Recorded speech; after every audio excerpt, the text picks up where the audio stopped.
Ladies and gentlemen, the President of the United States and the Emir of the State of Kuwait.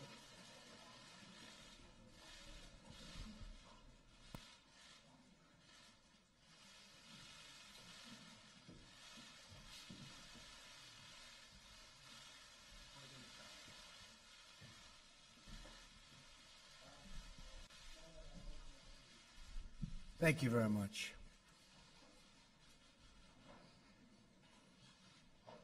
Good afternoon, and thank you for all being here. It's my great honor to welcome His Highness the Emir of Kuwait to the White House. The United States and Kuwait share a strong and enduring partnership. We recently commenced the 27th day of remembrance of Saddam Hussein's invasion of Kuwait, which we all remember so well. The United States is proud to have contributed to the liberation of Kuwait and for the friendship we have built together in the years since. Today, we reaffirm our commitment to our shared security interests and recognize Kuwait's critical contributions to regional stability. We also thank Kuwait for its humanitarian leadership and for its partnership in the fight to destroy ISIS. During my trip to Saudi Arabia, I spoke to the leaders of more than 50 Arab and Muslim nations about the need to confront our shared enemies, murderous terror groups that threaten all civilized people.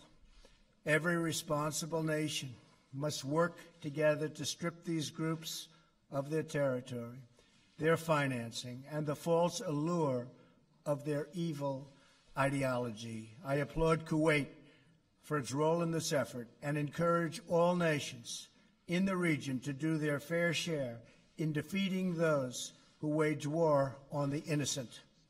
Each nation in the region must decide what kind of future they want for their own children, one of violence or one of peace. That also means confronting those, such as the Iranian regime, who support terror groups and radical militias. Cooperation between America and Kuwait has never been stronger, never ever. The FBI and the Kuwaiti government are expanding our counterterrorism and intelligence sharing efforts. We're making progress on promoting Kuwaiti investments in the United States. They're making tremendous investments in our country. They have great confidence in our country. We're also entering a bilateral agreement with Kuwait regarding customs enforcement. During the same period and the same trip to Saudi Arabia, which was my great honor, representing our incredible country, His Highness personally asked me to expedite a $5 billion agreement for the sale of American F/A-18 Super Hornet fighting jets for Kuwait. I am pleased to report that the State Department has now authorized this transfer and purchase, which will not only strengthen our mutual security, but will greatly benefit American workers. Kuwaiti's investments in America through its sovereign wealth fund are profitable for Kuwaiti people, and they create many, many jobs in the American workforce. I am pleased to report this year that Kuwait has taken delivery of 10 American-made Boeing 777 airliners. They're beauties. American workers build the best planes in the world by far, and we want them to be made available for those countries that want them. And Kuwait has been a big buyer of commercial airliners made by Boeing and others. Our partnership extends beyond shared economic and security interests. We're signing a memorandum to deepen the close educational ties between our two countries, enhancing English language, and that's what we're going to be doing. We're enhancing the whole relationship through the use of the English language, and that is something that's very exciting, I think, for both of us. I want to thank His Highness for his leadership role and the role he's playing to help the nations of the Gulf Cooperation Council follow through on their pledges from all over, because we went to Saudi Arabia, and the pledges of ending terrorist financing came from every country in that magnificent room on that magnificent day. And we are addressing the ongoing GCC dispute. And the Emir is leading those discussions, and hopefully it'll be resolved very soon. We call on our GCC and Egyptian allies to focus on our commitments at that Saudi Arabia summit, to continue our joint efforts to drive out and defeat terrorists. Qatar, Saudi Arabia, United Arab Emirates, Bahrain, and Egypt are all essential U.S. partners in this effort. We have great relationships with all of them right now, maybe better than we've ever had. We will be most successful with a united GCC. Tomorrow, Secretary of State Tillerson and Foreign Minister al-Sabah will chair the second US-Kuwaiti Strategic Dialogue. By strengthening communications with allies like Kuwait, we send a strong message to both terrorist organizations and regional aggressors that they cannot win. They will not win. They cannot win against us. And our military is getting stronger and stronger and stronger. And that those who cherish and value human life will always prevail. I want to thank His Highness for joining us here today. The United States values its close friendship with Kuwait and its people, and we look forward to strengthening these bonds even further. Together, we will show the world that the forces of destruction and extremism are no match for the blessings of prosperity and peace. Thank you very much. I appreciate that. Thank you.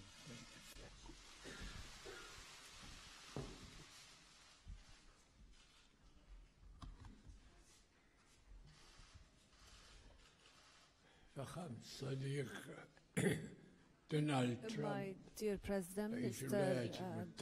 President Donald Trump, Your Excellencies and Highnesses, ladies and gentlemen, I'm delighted and my delegation to be here today in Washington, this great city, in response to the invitation that His Excellency, my friend, President Trump has extended to me.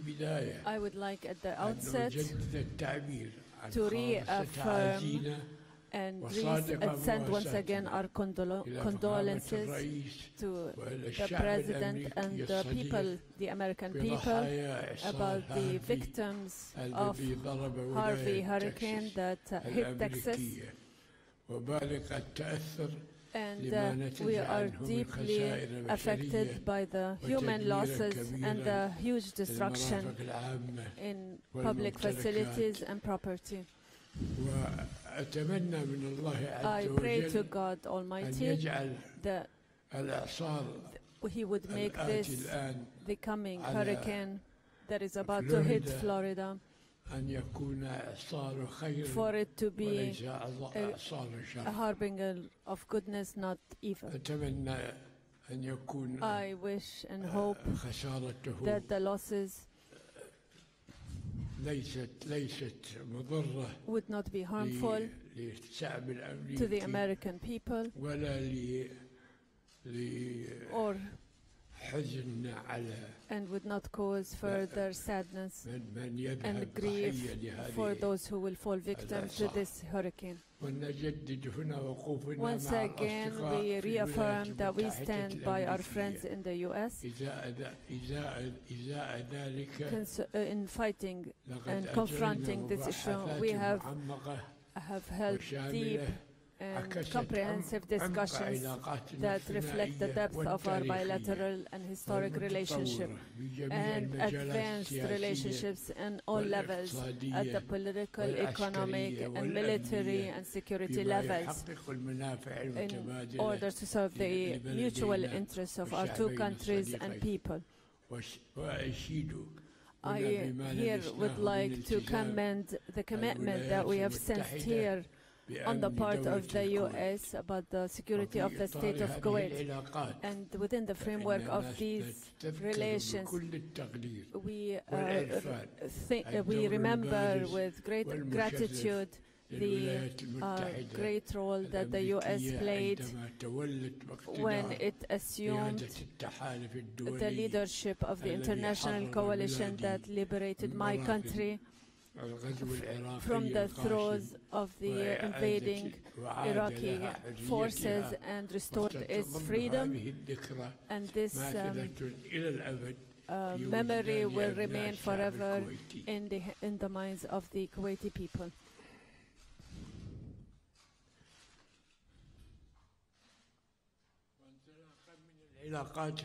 We also highly value the strategic relations between our two countries. We have discussed the situation in the country, foremost among which is the unfortunate dispute between our brothers in the Gulf region and our efforts to contain it, and the international support that we have received for these efforts.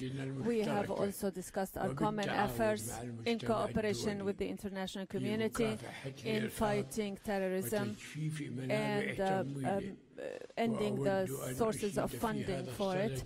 And in this regard, I would like to commend the prominent role that the United States plays in combating terrorism, especially the recent victories against terrorism. And we have also discussed the situation in Iraq and the catastrophic situation in Syria and Yemen and Syria and Libya, and we affirmed the need to end the fighting there through dialogue between the various disputing parties, and we have affirmed the necessity of the Security Council to shoulder its responsibility in maintaining international peace and stability, which represents the because the continuation of those struggles continues to be a threat. With respect to the Palestinian question, we have praised the recent U.S. efforts to move the peaceful process, and we affirm the need to join efforts in order to reach a comprehensive and lasting solution to this problem on the basis of a two-state solution and in accordance with the international legitimate resolutions and the Arab Peace Initiative.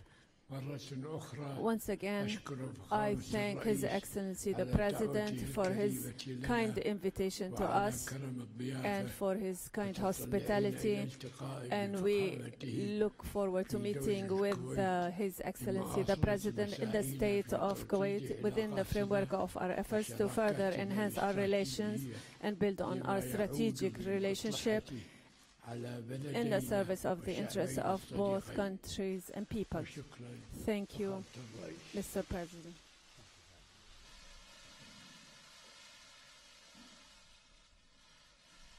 All right, we'll take a couple of questions. Go ahead. Yeah. Actually, we'll go somebody else this time, John.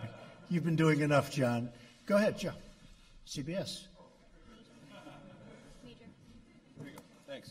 Mr. President, on the question of North Korea, the country feels that a crisis is coming.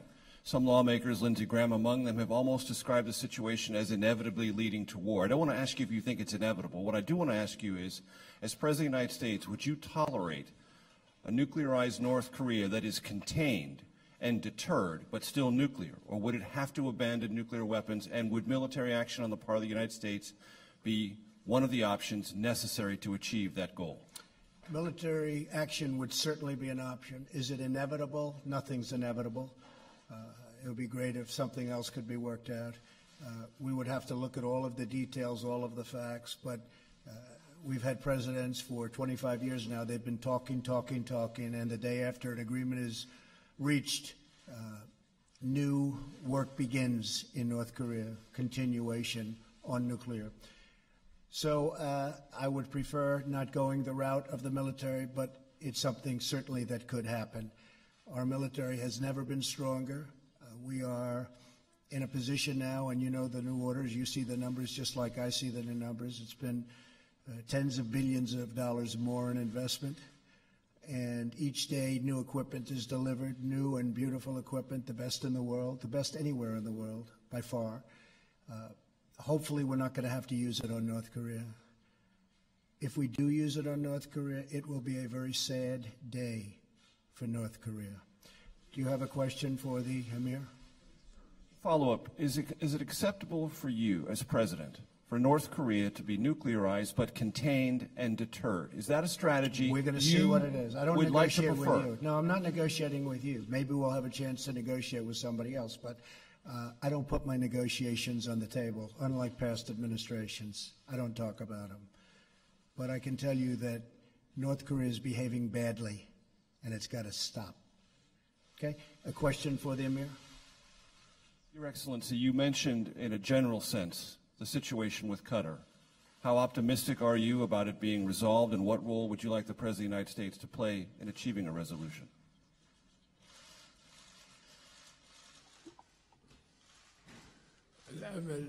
We hope, we still have hope that the dispute would be resolved between Qatar and its neighborly countries in the GCC, especially that are friends in the US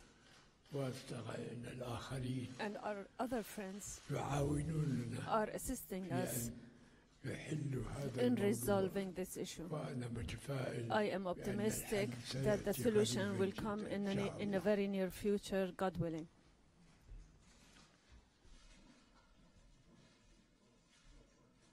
Question for the, yes, for the Emir first, yes.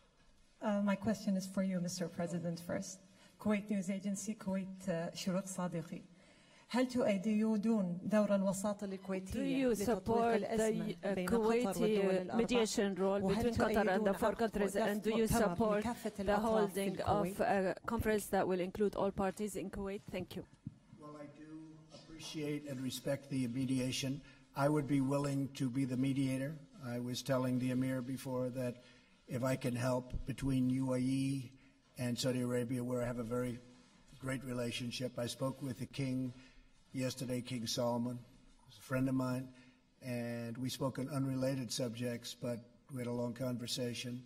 If I can help mediate between Qatar and, in particular, the UAE and Saudi Arabia, I would be willing to do so. And I think you'd have a deal worked out very quickly. I think it's something that's going to get solved fairly easily. Kuwait has been really the leader of getting it solved, and we appreciate that very much. But I do believe that we'll solve it. If we don't solve it, I will be a mediator right here in the White House. We'll come together very quickly. I think we'll have something solved. Ahmed Makki, Kuwait Television. سيدي حضرة صاحب السمو حفظكم الله ورعاكم. هل تم التأكيد في ضوء الظروف الإقليمية التي تمر بها المنطقة على دور الولايات المتحدة has there been an assertion on the role of the U.S. commitment to the security of the state of Kuwait? Thank you. Thank you. And you have heard now what His Excellency the President has said about the relations between Kuwait and the U.S. and its assertion of its commitment to the security of Kuwait. And this is not something new. And don't forget that the United States has managed with its other coalition allies. When Kuwait was occupied, it liberated Kuwait from Iraq within a few months. And this is something that the Kuwaiti people remember very well, and everybody also. And we here thank the United States and the American people for that. Thank you. Go ahead. Thank you, Mr. President. Nadia Bilbisi with Al Arabiya Television. You dispatches a team to Israel and Palestine, and you're about to meet the leaders of both countries in the UN soon. Do we expect a new American initiative to move the process forward? And if I may, sir, the UN had just published a report about Syria's Assad regime using chemical weapons. They said that basically use it more than two dozen times. Does that mean that President Assad is immune now from any persecution? And what can you do to stop the further use of chemical weapons? Thank you. Well, first of all, the Palestinians and the Israelis, we are discussing, we are working. They say it is the world's most complex and difficult deal. You know that. But it is something that could happen. I believe that the relationships that we have with both can help. It's an event that's just never taken place. Sometimes people think they're close and it never happens, or it never happens successfully. I think we have a chance of doing it. I think the Palestinians would like to see it happen. I think the Israelis would like to see it happen.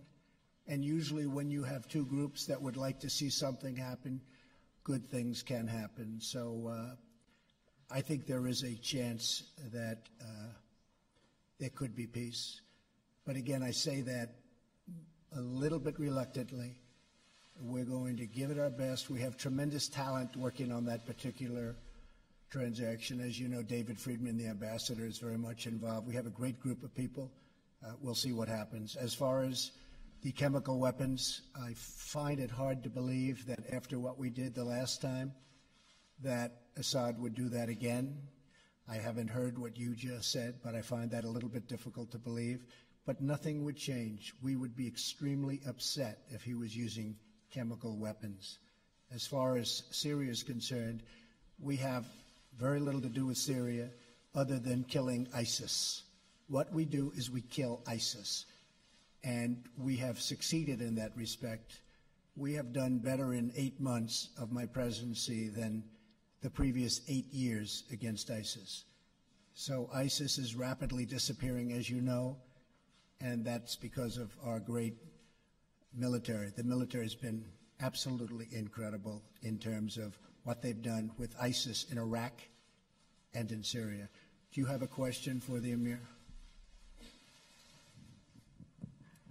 سمو الأمير حتى الآن كل الأطراف تتمسك بمواقفها بالنسبة للخلاف مع قطر. All the parties are holding on to their own positions with respect to Qatar. Where do you see a breakthrough in this dispute? Do you see any indications to make us believe that this crisis will come to an end? The hope has not ended yet. I would like to affirm that Qatar is ready to meet all the demands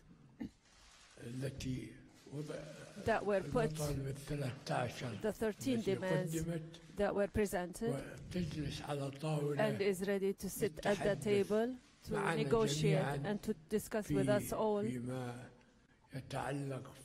everything related to the disputes between the parties,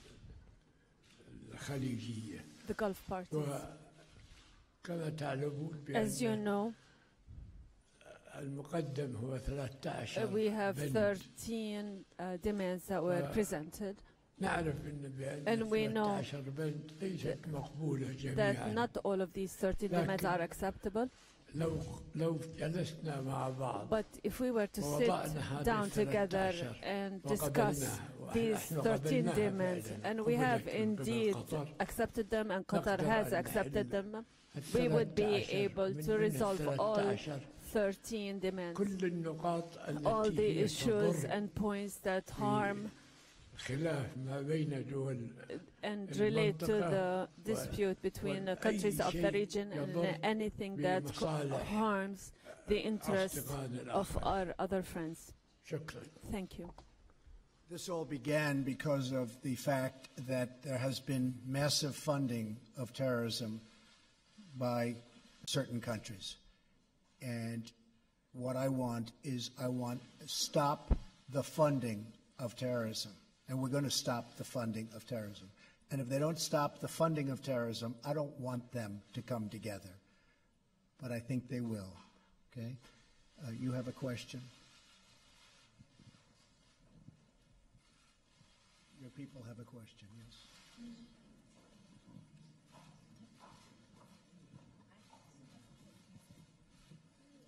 Go ahead, to the Emir.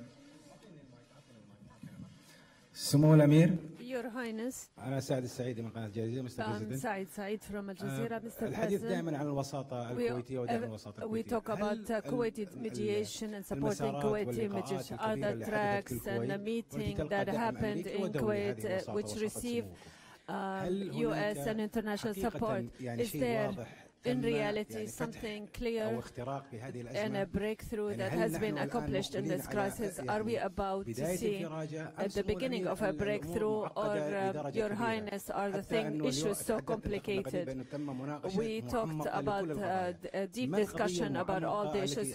What is the real issue and complicated issue at the heart of this dispute? We would like to find some information. Where is the problem here? So that we can solve it. Thank you.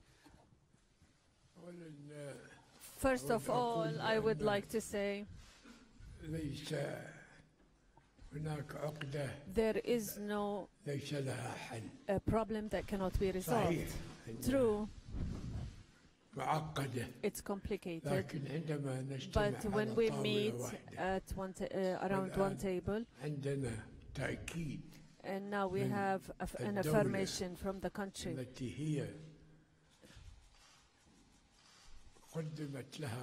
to which some demands were presented by its brotherly nations in the Gulf region. When we hear that it's ready to discuss all these demands, we are not among those countries, but we are guarantors. And we can guarantee that we will pressure Qatar, because it's not in the interest of Qatar to remain outside the flock. Rather, it should join its brothers in the GCC. As you know, thank God, the wisdom of our brothers in the Gulf region, they should appreciate the situation we're in today, the situation in Syria, in Iraq, in Syria, and in Libya. Now is the time that we have to forget all these differences. It's true, we have we're descended into some not very healthy issues, and especially in the media. But in spite of all of that, we were one of the most people to be affected by this situation, by what our brothers in Qatar have done. But when that happened, and before this dispute came into existence, we met with our brothers in Qatar and put an end to this issue. And this is now a normal issue. We met in Riyadh in the presence of President Trump, and there was no one to say that there was a dispute between us, but suddenly this dispute came into existence. Thank God now what is important that we have stopped any military action.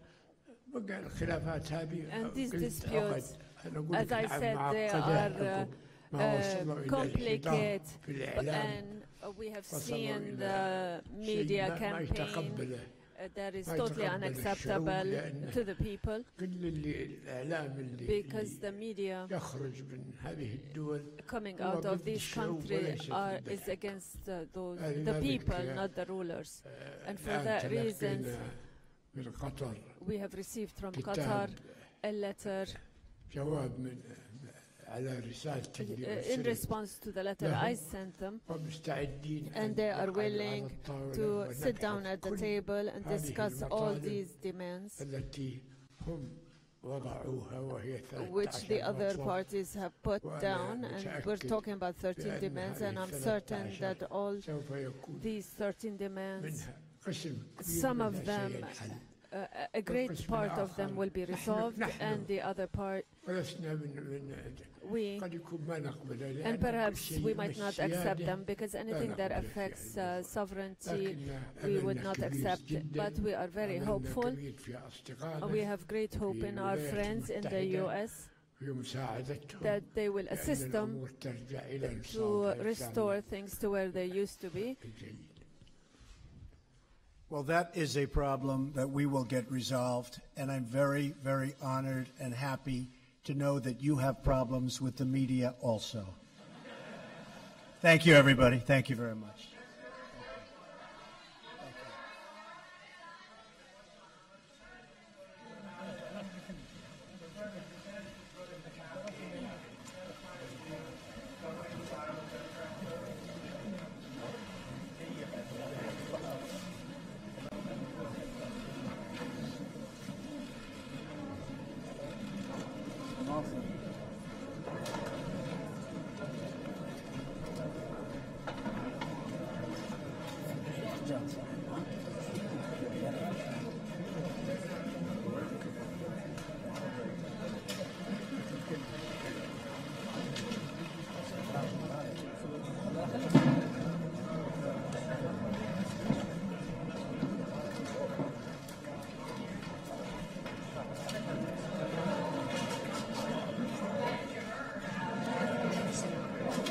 ليش على طول شايفها لو متغير